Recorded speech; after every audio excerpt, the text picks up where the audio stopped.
Que distopias estão na moda, todo mundo já percebeu. Que tem todo tipo de distopia para tudo quanto é gosto, também. Aqui no TV Cringe mesmo, a gente já falou sobre isso. Mas tem um tipo de distopia que não aparece muito na ficção, não.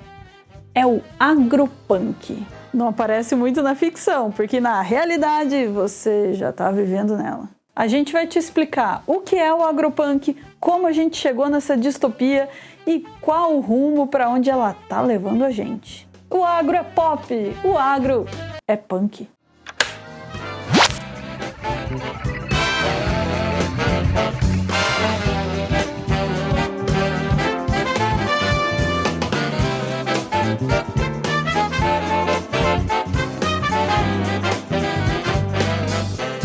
Não tem outro jeito de começar esse vídeo que não seja explicando, afinal, o que é uma distopia agropunk. Nesse vídeo a gente vai explicar que essa distopia é uma em que a sociedade é controlada por uma pequena elite corrupta de grandes fazendeiros. E esses grandes fazendeiros controlam tudo. Os tentáculos deles chegam na política, na economia, na cultura, na imprensa. E essa elite usa tudo isso a seu favor, mesmo que isso tenha como custo o sofrimento de muitas pessoas. É uma distopia. Mas será que isso acontece aqui no Brasil? Bom, achar essa pequena elite no nosso país não é difícil. Segundo a Oxfam, no Brasil, 1% dos fazendeiros é dono de 45% das terras do país. E, gente, a gente está falando de fazendeiros no masculino, porque só 5,5% das fazendas tem como donas mulheres. Os outros 94,5% são todos de homens. Tá, mas tudo bem, são fazendeiros, eles produzem comida, certo? O problema é que essa elite não está interessada em produzir comida. O que eles querem é riqueza e poder. Por isso, o que eles produzem não são alimentos que vão para a mesa dos brasileiros. Eles produzem as chamadas commodities, que são mercadorias para serem vendidas no mercado internacional. E esquece aquela ideia romântica de fazenda onde se planta arroz, feijão, alface, tomate. O que esse pessoal planta mesmo é soja. Pois é, ainda segundo a Oxfam, mesmo sendo donos de metade das terras, essa elite produz menos de 30% dos alimentos que chegam nas nossas mesas. Quem produz os outros 70%? Pequenos produtores, que muitas vezes são vítimas desses grandes fazendeiros. E esses grandes fazendeiros não mandam só nas grandes terras deles, não. Eles mandam também no Congresso Nacional. A bancada ruralista é dona de 300 das 513 cadeiras na Câmara dos Deputados, o que já dá a ela a maioria simples, necessária para aprovar projetos de lei. E para atingir a maioria qualificada, que é necessária para aprovar projetos mais complexos, como emendas constitucionais, eles só precisam fazer ali um conchavinho com seus amigos muito próximos, a bancada da Bíblia e da bala. E o coração da distopia agropunk não está no interior, no campo, mas sim na Faria Lima, no centro financeiro do país. Isso porque o agronegócio hoje é inseparável do setor financeiro. Ninguém precisa usar a botina ou chapéu para investir em fundos usados para comprar terras ou comprar cédulas que permitem especular em cima da soja que ainda não foi nem plantada. E o fato de ser uma distopia agropunk não significa que não tenha empresas de tecnologia envolvidas nisso, não. A gente tem sementes geneticamente modificadas, a gente tem agrotóxicos, maquinário agrícola. Aí começa a rolar uma fusão da distopia agropunk brasileira com a distopia cyberpunk do cenário internacional. Porque sim, toda essa tecnologia está concentrada na mão de megacorporações estrangeiras, como Monsanto, DuPont, Syngenta, produzindo veneno, a New Holland e a John Deere no maquinário agrícola e assim por diante. E é nessa hora que a gente começa a ver que essa elite brasileira ela é cachorro pequeno perto das elites internacionais. Eles cantam de galo aqui, mas eles têm que baixar a cabeça para as 4 grandes corporações internacionais do agronegócio, conhecidas como ABCD, ADM, Bunge, Cargill e Dreyfus. Acho que agora um desenho da situação está começando a se formar, né? A gente tem um pequeno grupo de homens que são donos da metade das terras do país e mandam na nossa elite política, mas ao mesmo tempo são dependentes do setor financeiro e das grandes corporações internacionais. Nos próximos segmentos, a gente vai explicar como foi que eles alcançaram e mantêm o poder.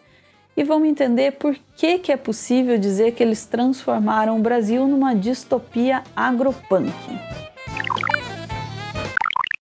Uma bola de cristal.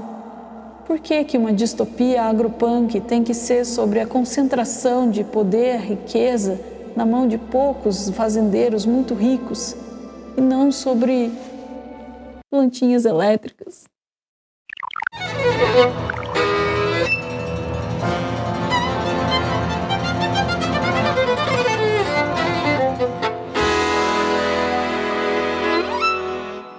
Mas o Brasil é um país tão grande.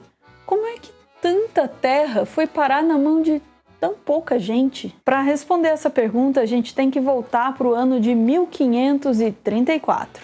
Sim, isso é poucas décadas depois dos portugueses chegarem por aqui. É que os portugueses estavam preocupados com a possibilidade de outros europeus invadirem o Brasil antes deles. Então os portugueses dividiram o território que eles reivindicavam em 14 pedaços e distribuíram esses pedaços para 12 pessoas. Consegue visualizar o Brasil inteiro dividido em 14 pedaços na mão de 12 pessoas? São espaços maiores do que estados inteiros, na mão de uma pessoa só. E mesmo depois da independência, o Brasil continuou com políticas que contribuíam para a concentração de terras. O cenário da zona rural na época da independência, por exemplo, era caótico. É sério, tanto entre os grandes proprietários e os pequenos proprietários de terra, ninguém tinha documentação nenhuma e ninguém conseguia saber onde terminava a terra de um e começava a terra do outro. Aí, em 1850, o Dom Pedro II tentou botar ordem na bagaça com a Lei de Terras.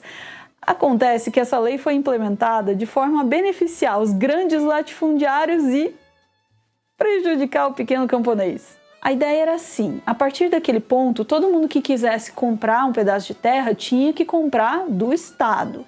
Mas aqueles que já ocupavam e cultivavam terras poderiam ser anistiados. O problema é que lá nas letrinhas pequenas, assim, os critérios para essa anistia foram definidos de forma que só os grandes latifundiários conseguiam atingir. Daí calcula, os latifundiários recebiam a terra de presente, enquanto os pequenos camponeses tinham que pagar por ela. Muitas vezes esses pequenos camponeses não conseguiam pagar pelas terras, tinham que abandonar elas e iam parar nas favelas das grandes cidades. E esse modelo, gente, foi intencional. Olha só o discurso do senador Costa Ferreira em defesa dessa lei. Lembrando que aqui, quando ele fala em gentios, ele está falando dos indígenas. Existem nas províncias muitas terras, mas algumas não se acham demarcadas nem são beneficiadas porque estão infestadas de gentios. Nas minhas fazendas já tenho tido alguns prejuízos por essa causa em gado, escravos, etc. A maior parte dos pequenos lavradores da minha província não lavra para o interior porque o gentio não os deixa. Mas um lavrador poderoso, logo que entra, pode beneficiar as terras. Muito lucra, pois a nação em que se venderem as fazendas nacionais a particulares que as cultivem.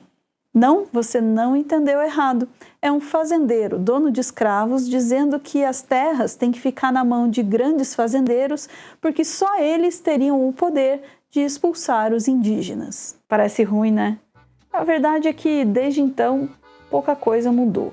A única forma de mudar esse cenário de concentração de terras seria com uma reforma agrária séria, algo que nunca aconteceu no Brasil. Um dos poucos presidentes que levantou essa bandeira a sério foi João Goulart, que antes que pudesse de fato fazer alguma coisa, foi alvo do golpe de 64, que reprimiu violentamente aqueles que lutavam pela distribuição das terras, como explica o vídeo Futuro Interrompido, do Brasil de Fato. O fim da ditadura ainda não foi o suficiente para trazer o fim da concentração de terras. Assustados com a perspectiva de uma nova Constituição trazer finalmente uma reforma agrária ao país, os grandes proprietários de terras se organizaram na União Democrática Ruralista, ou UDR, para pressionar a Constituinte a não deixar nenhum projeto do tipo passar. E liderados pelo atual governador do estado de Goiás, Ronaldo Caiado, eles tiveram sucesso. O resultado é esse que a gente está vendo até hoje. Muita terra na mão de pouquíssima gente. Meritocracia? Na verdade, essa concentração aí é resultado de séculos de políticas voltadas aos interesses das elites locais. Mas chega de olhar para o passado, vamos olhar para hoje. O que é que os latifundiários fazem hoje para garantir o seu poder? A gente já falou sobre o tamanho da bancada ruralista. São 300 de 513 cadeiras na Câmara. Como é que eles conseguem tudo isso? Com dinheiro. Muito dinheiro. Você sabe quem foi o maior doador das eleições de 2022? Foi Rubens Ometo, da Cosan, que é uma gigante da produção de açúcar, álcool e energia, que investiu sozinho quase 9 milhões de reais em candidaturas de 13 partidos diferentes. 2 dos deputados que mais receberam doações, surpreendentemente, estão ligados ao agro. São Ricardo Salles e José Medeiros, que receberam cada um cerca de 2 milhões de reais em doações. E quando o agro não consegue o que quer via democracia, tudo bem, é só apoiar um golpe. Foi assim em 1964 e foi assim em 2016 contra Dilma Rousseff. Como assim? Segundo o site de Olho nos Ruralistas, dos 155 deputados que compunham a Frente Parlamentar Agropecuária em 2016, 124 votaram a favor do impeachment da Dilma.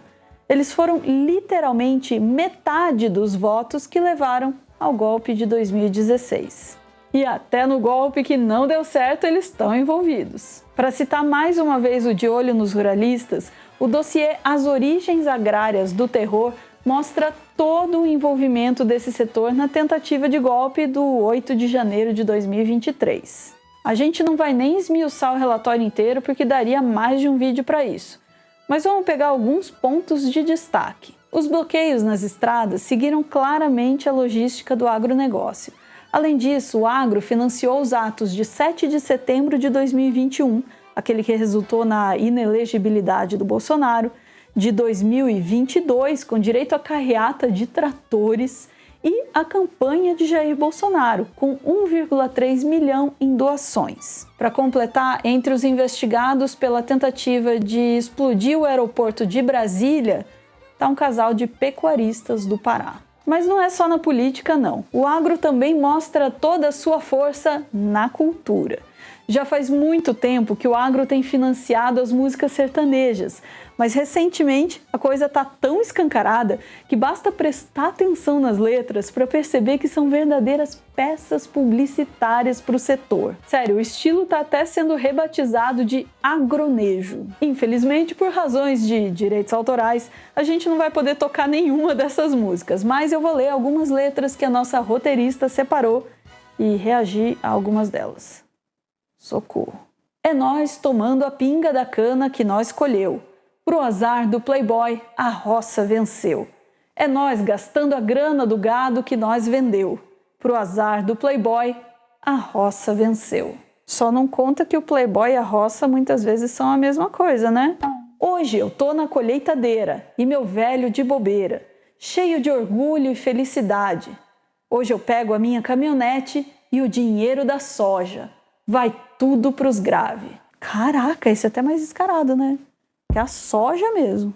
E os caras vão bem longe para garantir que essas músicas cheguem até você. Olha só o que diz a Camila Fialho, ex-empresária da Anitta, ao podcast Corredor 5. Rádio eles compram rádio. Aí eu falo, entendi. Qual fica a concorrência? Oi, tudo bom? Eu queria pagar pra tocar. O jabá aí existe ainda? Não precisa cortar isso não. Isso aí deixa. Existe ainda essa metodologia? Não, porque o sertanejo passou aqui e comprou a rádio na semana anterior. E aí aqui não toca música pop. E tem uma hora em ocupação de... Caraca! O jabá já é uma prática super questionável, né? Mas esse aí é o jabá plus ultra mega super. Eles compram a rádio. Não precisa pagar jabá. Espaço que o Manita incomoda, porque tá ocupando Amor. espaço, né? Eu sei. A gente passou por isso. Era assim, quanto custa pra botar a música pra tocar e quanto custa pra tirar a música da Anitta. Porque o top 10 era todo sertanejo Esse é de o rádio jabá e tinha uma dos- menininha ali no meio que Esse é o ninguém jabá entendia. 2.0, tirar a concorrência, né? É, não, só o sertanejo é maravilhoso, gente. Sertanejo já nasce rico, milionário, fazer um DVD. É, mas olha o que mais. Tem mais mesmo. Tem também a publicidade. Quem nunca viu aquela famosa propaganda? O agro é pop, o agro é tech, o agro é tudo. Agro é tech, agro é pop, agro é tudo. Pois é, quem trabalha com mídia vai entender muito bem isso daqui. Quem paga a banda, escolhe a música. O investimento pesado do agro em publicidade serve para 2 fins. 1, criar na cabeça do público uma ideia positiva do setor. E 2, criar na cabeça dos comunicadores um medo de falar mal do setor e perder o patrocínio. A gente não tem os números exatos do quanto é gasto pelo setor em publicidade, mas a gente tem um fato revoltante. No ano de 2020, enquanto o país passava pela pandemia de Covid-19, o Ministério da Saúde gastou 30 milhões em publicidade, exaltando o agro. Sim, no meio de uma pandemia que causou centenas de milhares de mortes, a preocupação do Ministério da Saúde naquela época era gastar milhões em propaganda exaltando o agro. Ok, a gente já entendeu que esses caras têm muito poder. E como é que eles usam todo esse poder, hein? É o que a gente vai ver no próximo segmento.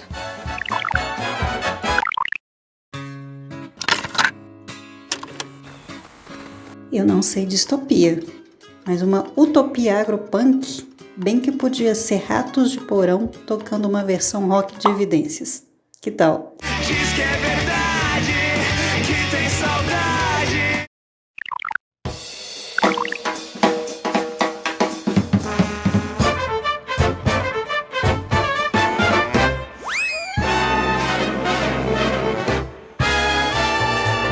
A lista das formas com as quais os ruralistas atrasam o nosso país é bem extensa. A gente já falou aqui de um desses pontos: a desestabilização da democracia. Latifundiário não pode ver um golpe que já está apoiando. A gente também já viu a segunda forma de atraso, que é a criação do agronejo. Nossa roteirista pede desculpas pela piada, mas ela não resistiu. Agora vamos para o terceiro exemplo? O uso de trabalho escravo e análogo à escravidão. Isso aí, vem de longe. Na verdade, os ruralistas foram os opositores mais vocais do fim da escravidão legalizada no país. Vamos ver mais um discurso de parlamentar do século XIX? Adoro! Dessa vez vai ser o João Maurício Vanderlei, o Barão de Cotegipe. De um traço de pena se legisla que não existe mais tal propriedade, o escravo. Enfim, senhores, decreta-se que neste país não há propriedade, que tudo pode ser destruído por meio de uma lei, sem atenção nem a direitos adquiridos, nem a inconvenientes futuros. Sabeis quais são as consequências? Não é segredo. Daqui a pouco se pedirá a divisão das terras, do que há exemplo em diversas nações, desses latifúndios, seja de graça ou por preço mínimo. E o Estado poderá decretar a expropriação sem indenização. Esse discurso é muito revelador, né? Porque ele não apenas ataca a abolição da escravidão e a reforma agrária no mesmo discurso, ele próprio faz uma ligação entre as duas coisas. E eles, que foram contra o fim da escravidão legalizada lá, são os que mais praticam a escravidão ilegal aqui. Em 2023, 172 dos 289 nomes de pessoas físicas e jurídicas da lista suja eram ligadas ao agronegócio. E para piorar, parte desses fazendeiros foram subsidiados pelo governo. E não apenas os negros, mas também os indígenas foram vítimas dos latifundiários no passado e continuam sendo no presente. Para citar mais uma vez o De Olho nos Ruralistas, O relatório Os Invasores, publicado em 2023, identifica 1.692 casos de sobreposição de fazendas em terras indígenas. Aí eles vão além e tentam identificar quem está por trás dessas invasões. Surpreendendo um total de 0 pessoas, eles encontram as gigantes do agronegócio, como Bunge, Amage, Bom Futuro, Coco e Nishio. E não para por aí. Outro alvo da violência dos grandes fazendeiros são os pequenos produtores. No presente, eles continuam expulsando pequenos produtores das suas casas para aumentar as suas propriedades. Mas agora eles usam táticas bem mais tecnológicas, como armas químicas. Acha que eu estou exagerando? Existem registros de fazendeiros usando aviões para despejar agrotóxicos, ou seja, veneno, sobre comunidades inteiras, atingindo até mesmo crianças. E por falar em agrotóxicos, entre 2020 e 2021, o Brasil dobrou o uso dessas substâncias, passando de 360 mil toneladas para 719 mil. Sendo que 5 dos 10 agrotóxicos mais usados no Brasil são proibidos na União Europeia. Com isso, eles contribuem para o envenenamento do solo, da água e de você. Sim, você! Você está sendo envenenado pelo agro. E eu não estou falando do agronejo. Disse passar veneno de avião. E aqui a violência aparece claramente de novo. A cientista Larissa Mies Bombardi, uma das maiores especialistas brasileiras no assunto, teve que fugir do país por causa das ameaças que ela recebia por expor o uso absurdo desses venenos. O agro também tem uma outra grande contribuição para o país: as mudanças climáticas. Segundo o MAP Biomas, em 2022, a agropecuária foi responsável por 96% do desmatamento no território nacional. Isso explica uma particularidade das emissões de carbono no nosso país. Enquanto na maior parte do planeta o setor que mais contribui para as mudanças climáticas é o da produção de energia, aqui no Brasil é a agropecuária e o desmatamento. Não é à toa que o Carbon Brief aponta o nosso país como o 4º maior emissor de histórico de gases estufa, sendo que as emissões por uso da terra são quase 6 vezes maiores do que as de origem fóssil. Que é a tradução? Enquanto os outros países poluíram para se industrializar e enriquecer, o nosso poluiu para virar um fazendão. Ah, mas pelo menos isso tudo serve para enriquecer o nosso país, não é? Não. Na verdade, o agro age como um Robin Hood ao contrário, tirando dos pobres para dar para os ricos. O agronegócio é fortemente financiado pelo governo.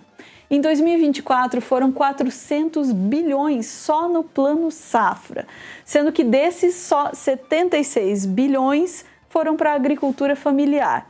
O resto vai para latifúndio mesmo. E o que não falta são projetos empurrados pela bancada ruralista para renegociar ou até mesmo perdoar as dívidas. Outra coisa que eles não pagam são as multas.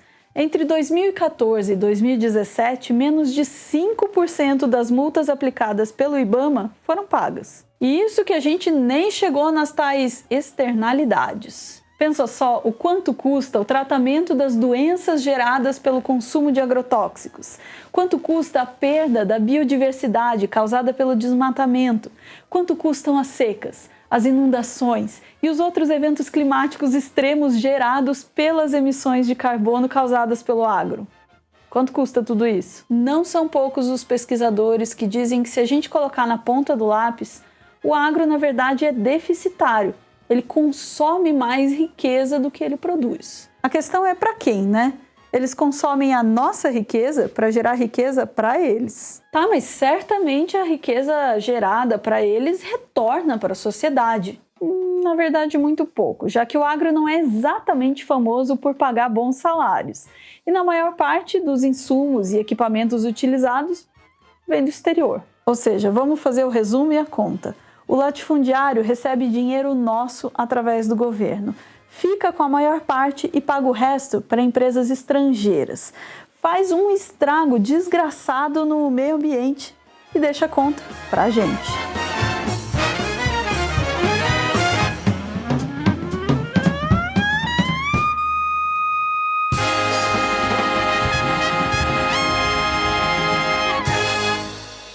Agro é tech, agro é pop, agro é...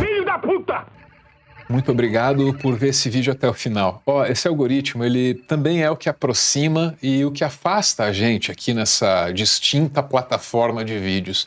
E tenha certeza, eu ia gostar muito de ter você por perto.